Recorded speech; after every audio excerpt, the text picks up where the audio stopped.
नमस्कार मित्रों, history research point पर आप सभी का स्वागत करता हूं।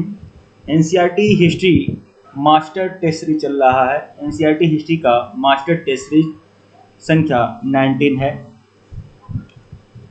19 है, टेस्ट सीरीज संख्या 19 है मास्टर टेस्ट सीरीज। और इसके पहले का वीडियो अगर आप लोगों ने नहीं देखा है तो प्लेलिस्ट में जाइएगा।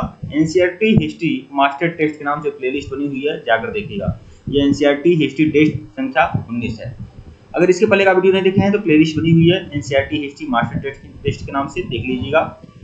8318397276 हमारा ऑफिशियल व्हाट्सएप नंबर है, ऊपर भी शो हो रहा है। 1499 रुपए का कंप्लीट कोर्स है। एनसीईआरटी का कंप्लीट कोर्स आपका 1499 रुपए का है। इसमें आप लोग को 6 to 12 की पूरी एनसीईआरटी का notes, hand retain notes, PPT notes और चैप्टर वाइज सारी टेस्ट सीरीज मिलेगी। इसके अलावा लेक्चर्स वीडियो आपको सब कुछ मिलेंगे, लेक्चर्स वीडियो के नोट्स भी मिलेंगे और साथ ही साथ 2500 क्वेश्चन की अलग से मैं टेस्ट सीरीज दे रहा हूँ। चैप्टर वाइज टेस्ट सीरीज देने के बाद 2500 क्वेश्चन की रामबाण मास्टर टेस्ट सीरीज दे रहा हूँ, जो बीपीएससी, टीजीटी, पीजीटी के लिए, डीएसएसबी, टीजीटी, पीजीटी के लिए रामबाण साबित होगा। तो जो लोग हमारी कोर्स को ज्वाइन करना चाहते हैं ज्वाइन कर सकते हैं। केवल 1499 रुपए का कंप्लीट कोर्स है। हमारा ऑफिशियल व्हाट्सएप नंबर डिस्क्रिप्शन में है, यहाँ पर भी शो हो रहा है, आप लोग मैसेज कर सकते हैं। तो आइए टेस्ट सीरीज संख्या 19। देखिए टेस्ट सीरीज संख्या 19 है, लेकिन पीडीएफ जो है आपका पीडीएफ संख्या 7 है। Master NCERT history test PDF संख्या 7, लेकिन यह आपका जो अगर वीडियो के हिसाब से देखा जाए तो टेस्ट सीरीज संख्या 19 है। आइए शुरुआत करते हैं। जितने भी प्रश्न हैं बहुत ही ज़्यादा महत्वपूर्ण हैं और बहुत ही बढ़िया तरीके से बनाए गए हैं। और यह बात आप लोग को बता दूं, अच्छे तरीके से बता दूं, बिहार पब्लिक सर्विस कमीशन के द्वारा आयोजित जो टीजीटी, पीजीटी की परीक्षाएं हैं, अगर आप लोग 100% हमारे मटेरियल को फॉलो करते हैं तो 100% सिलेक्शन आपका होगा ही होगा। क्योंकि यहाँ जो मटेरियल आपको मिलेगा बेहतरीन मिलेगा, रामबाण मिलेगा, जबरदस्त मिलेगा और परीक्षा के लिए 100% उपयोगी मिलेगा।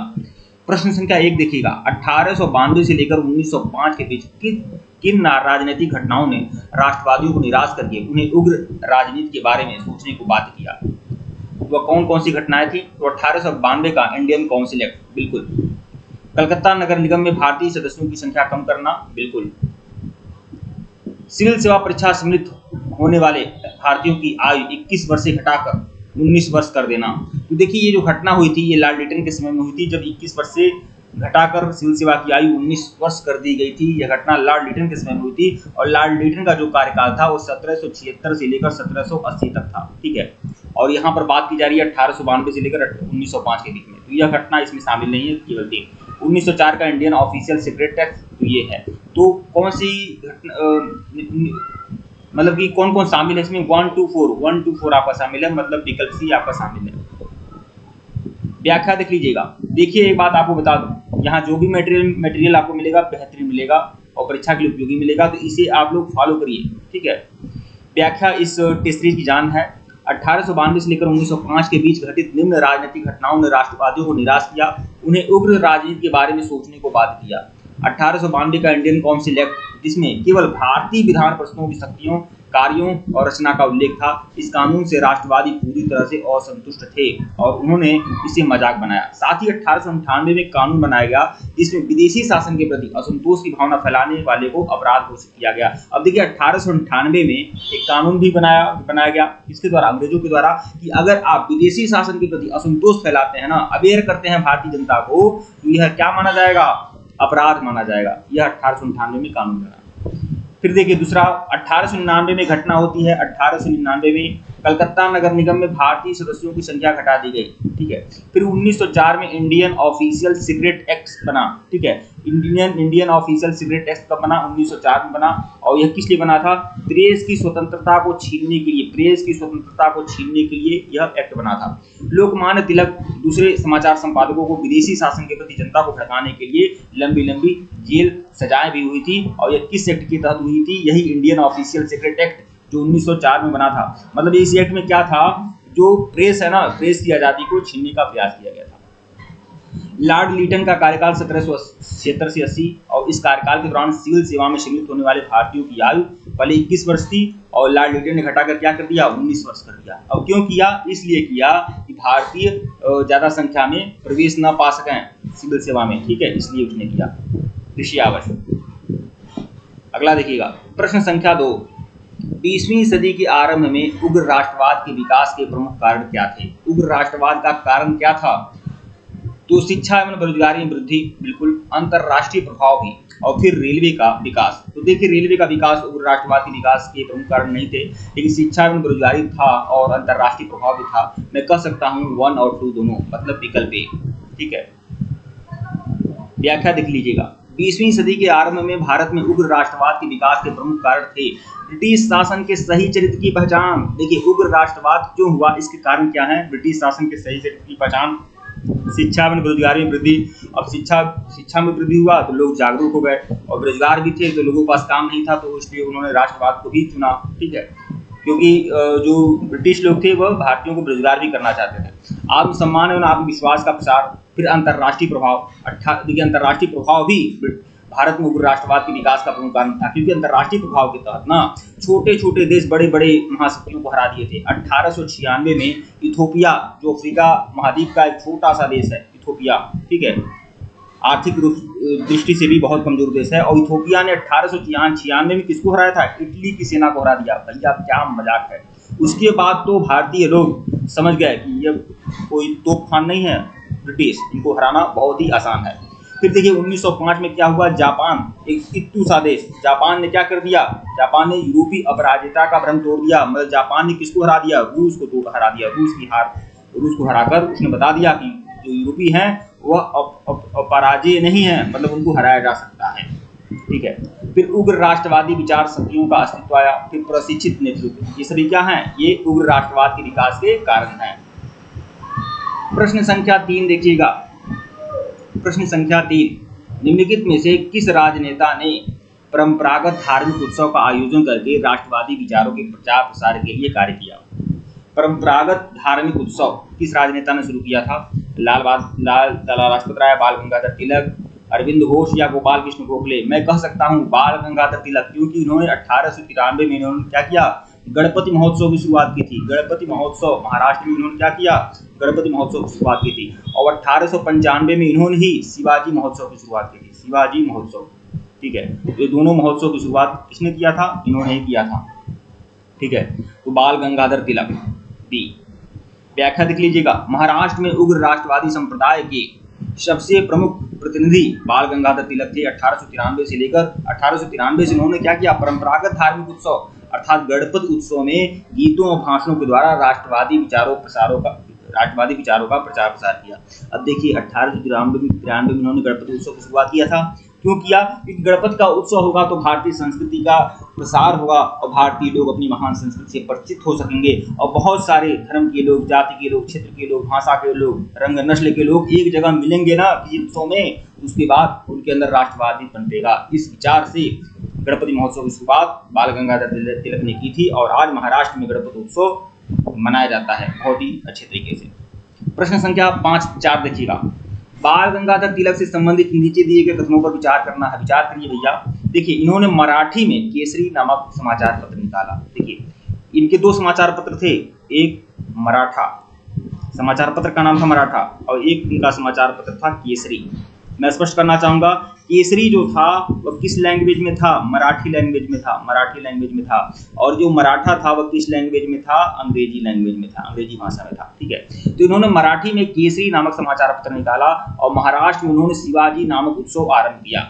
ठीक है, शिवाजी उत्सव महाराष्ट्र में आरंभ किया था उन्होंने। 1896-97 में इन्होंने महाराष्ट्र में कर न चुकाने का आंदोलन चलाया था। तो ये तीनों बातें सही हैं बाल गंगाधर तिलक के बारे में। कौन सा कथन सत्य है? 1, 2, 3, विकल्प डी। व्याख्या देख लीजिएगा। राष्ट्रीय आंदोलन के उदारवादी नरमपंथी नेताओं के प्रमुख कौन कौन थे?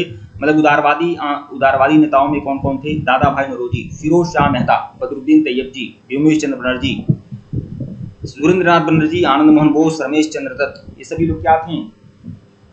क्या थे भैया? यह उदारवादी नेता थे, भारतीय राष्ट्रीय कांग्रेस के उदारवादी नेता थे, नरमपंथी दल के नेता थे ये लोग। ठीक है, अब उग्र राष्ट्रवाद के प्रमुख नेता कौन थे? बाल गंगाधर तिलक, बिपिन चंद्र पाल, अरविंद घोष, लाला लाजपत राय। इस विचारधारा के प्रतिनिधि जो थे बंगाल में राजनारायण बोस भी थे और अश्विनी कुमार दत्त भी थे, और महाराष्ट्र में विष्णु शास्त्री, चिपळूणकर जैसे नेता भी थे।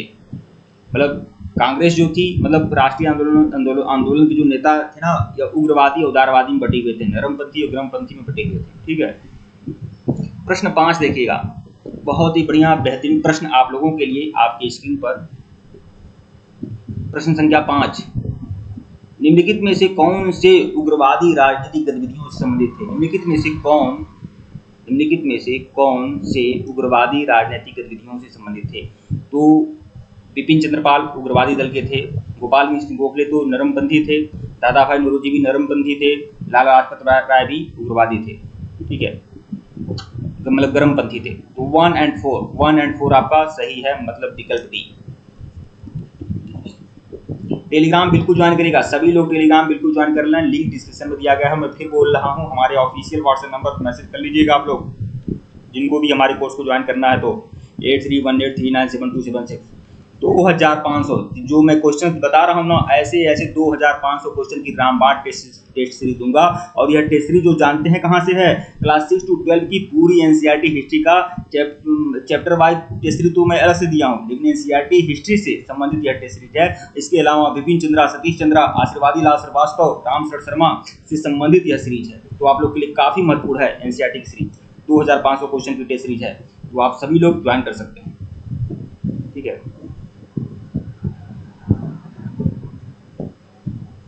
प्रश्न संख्या 6 देखिएगा, भारतीय राष्ट्रीय आंदोलन में उग्र राष्ट्रवादियों की विचारधारा, भारतीय राष्ट्रीय आंदोलन में उग्र राष्ट्रवादियों की विचारधारा एवं कार्य पद्धति के संबंध में नीचे दिए गए कथनों पर विचार करना है। मतलब जो गरमपंथी नेता थे उनके विचार क्या थे, उस पर विचार करना है। तो देखिए, वे अंग्रेजों के कृपा पूर्ण मार्गदर्शन और नियंत्रण में भारत की प्रगति चाहते थे। भैया ये जो होता है ना, अंग्रेजों की कृपा पूर्ण मार्गदर्शन और नियंत्रण में भारत की प्रगति चाहते थे, ये उग्र राष्ट्रवादी नहीं थे, ये उदारवादी राष्ट्रवादी थे, उदारवादियों की विचारधारा थी। ठीक है, उग्रवादियों की विचारधारा क्या थी, वे जनता की कार्रवाई के द्वारा स्वराज प्राप्त करना चाहते थे। सही है। इन लोगों ने भारतीय इतिहास और संस्कृति से प्रेरणा ली, यह भी सही है। तो 2 भी सही है, 3 भी सही है। तो कौन सा सत्य है उग्र राष्ट्रवादियों के बारे में? 2 और 3, मतलब विकल्प सी। व्याख्या देख लीजिएगा, पहला कथन असत्य है। उग्र राष्ट्रवादियों का मत था कि भारत अंग्रेजों के कृपापूर्ण मार्गदर्शन और नियंत्रण में कभी भी प्रगति नहीं कर सकता है। वे विदेशी शासन से दिल से नफरत करते थे। इन्होंने स्पष्ट शब्दों में घोषणा कर दी थी, राष्ट्रीय आंदोलन का लक्ष्य स्वराज्य या स्वाधीनता है। दूसरा कथन सत्य है। उग्र राष्ट्रवादियों का मत था कि भारतीयों की मुक्ति स्वयं अपने प्रयास से प्राप्त करनी होगी। उन्हें जनता की शक्ति में असीम विश्वास था और उनकी योजना जनता की कार्रवाई द्वारा स्वराज प्राप्त करने की थी। इसलिए उन्होंने जनता के बीच राजनीतिक कार्य पर और जनता की सीधी राजनीतिक कार्रवाइयों पर जोर दिया। तीसरा कथन सत्य है। उग्र राष्ट्रवादियों ने भारत के इतिहास एवं संस्कृति से प्रेरणा ली और भारतीय विरासत के प्रति गौरवान्वित महसूस किया। प्रश्न 7 देखिएगा, आप लोग के स्क्रीन पर बहुत ही ज्यादा महत्वपूर्ण प्रश्न है आप लोग के सामने। प्रश्न संख्या 7, 1905 में बंगाल का विभाजन करने वाले वायसराय कौन थे? बंगाल का विभाजन करने वाले वायसराय, तो वह थे लॉर्ड कर्जन। विकल्प बी जो है सही है, लॉर्ड कर्जन था। व्याख्या देख लीजिएगा, 30 जुलाई 1905 को लॉर्ड कर्जन ने एक आदेश जारी करके बंगाल को 2 भागों में बांट दिया। यह तिथि जरूर ध्यान रखिएगा, 20 जुलाई 1905 को बंगाल विभाजन की क्या हुई थी? घोषणा हुई थी। घोषणा की तिथि थी। और बंगाल विभाजन प्रभावी कब हुआ था? तो यह हुआ था 16 अक्टूबर 1905। ठीक है, ये दोनों तिथि आप ध्यान रखिएगा।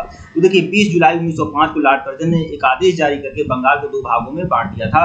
पहले भाग में पूर्वी बंगाल और असम थे। ठीक है, और उनकी आबादी कितनी थी? 3.1 करोड़। ठीक है, जबकि दूसरे भाग में शेष बंगाल था, उनकी जनसंख्या कितनी थी? 5.4 करोड़। ये जनसंख्या जरूरी नहीं है। ठीक है, बस ये ध्यान रखिएगा कि पूर्वी बंगाल और पश्चिम बंगाल में बांट दिया गया। पूर्वी बंगाल में पूर्वी बंगाल था और असम था। ठीक है, और पश्चिम बंगाल में आपका बंगाल, बिहार और उड़ीसा शामिल था। प्रश्न संख्या 8, बंगाल विभाजन के विरोध में बंगाल में निम्नलिखित में से किन समूहों की भागीदारी रही? मतलब बंगाल विभाजन का विरोध किसने किया? जमींदारों ने किया, बिल्कुल किया था। छात्रों ने किया, बिल्कुल किया था। महिलाओं ने किया, बिल्कुल, और वकीलों ने भी किया। कुल मिलाकर सभी लोग एक्टिव थे भैया, सक्रिय थे कि हम बंगाल का विभाजन नहीं होने देंगे। ठीक है, विकल्प डी जो है सभी सही है, ये सभी लोग एक्टिव थे। व्याख्या देख लीजिएगा, भारतीय राष्ट्रीय कांग्रेस और बंगाल के राष्ट्रवादियों ने विभाजन का जमकर विरोध किया। ठीक है, बंगाल के भीतर भी जमींदार, व्यापारी, वकील, छात्र और नगरों के गरीब लोग, स्त्रियां और समाज के विभिन्न वर्ग अपने प्रांत के विभाजन के विरोध में स्वतः स्फूर्त ढंग से उठ खड़े हुए। ठीक है। अरे हिंदू मुसलमान सब सड़कों पे आ गए थे, हिंदुओं मुसलमानों ने एक दूसरे की कलाई पर राखी बांधकर अपने प्रेम का परिचय दिया था, ठीक है। प्रश्न 9 देखिएगा, निम्नलिखित में से किसने बंगाल के विभाजन के विरोध में बंगाल में हुए आंदोलन का नेतृत्व किया था?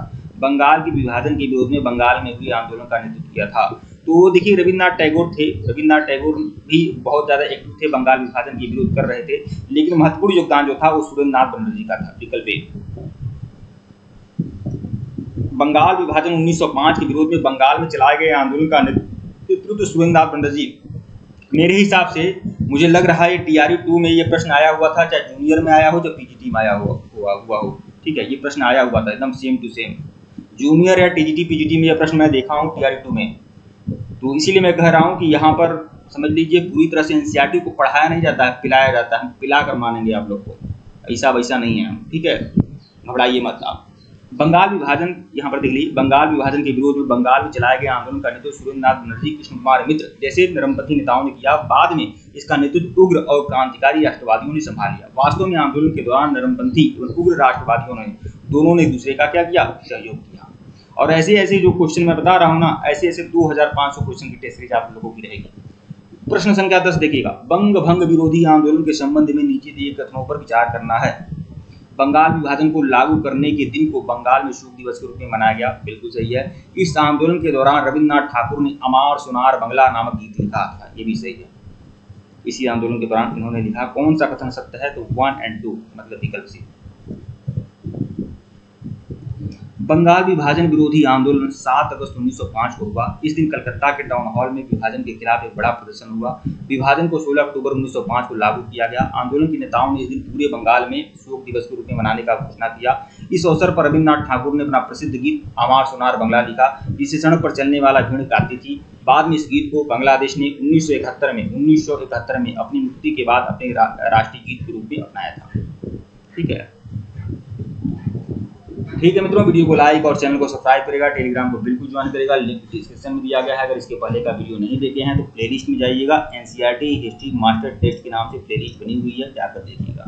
धन्यवाद आपको। टेलीग्राम बिल्कुल ज्वाइन करेगा, लिंक डिस्क्रिप्शन में दिया गया है। और जो लोग हमारे कोर्स को ज्वाइन करना चाहते हैं, हमारे ऑफिशियल व्हाट्सएप नंबर पर मैसेज कर सकते हैं। धन्यवाद।